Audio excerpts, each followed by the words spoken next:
از میانی راه‌ها تو اومدی، در هر نفس دل به دل پیوستم. چون گفت گفتی در دل من، یافتم تو را که آرزوی من بودی. ای عشق یافتم تو را، رفشانی بخشیدی، بر دل مثل نور سحر شدی دادی. با تو جهان را رفشم به تو طوری، با یادی تو هر دم میبرایم با فکر.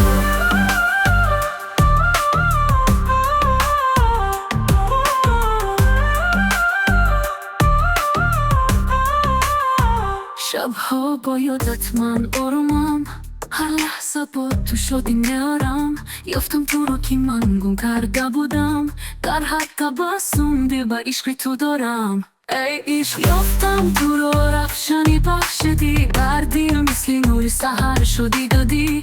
با تو جهان را رفشم به تو طوری، با یادی تو هر دم میبرایم با فکر.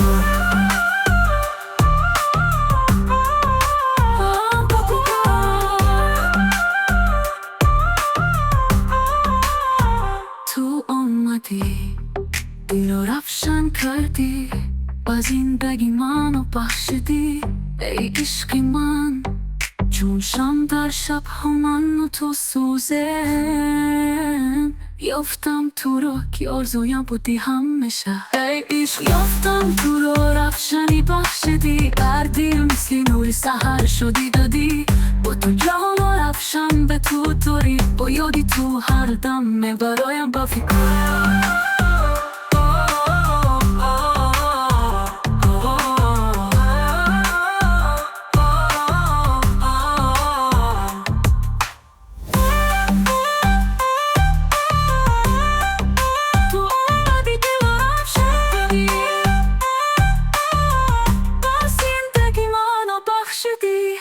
عشق من، تو آمدی، دل رو رفشن کردی، و زندگی منو بخشیدی. ای عشق من،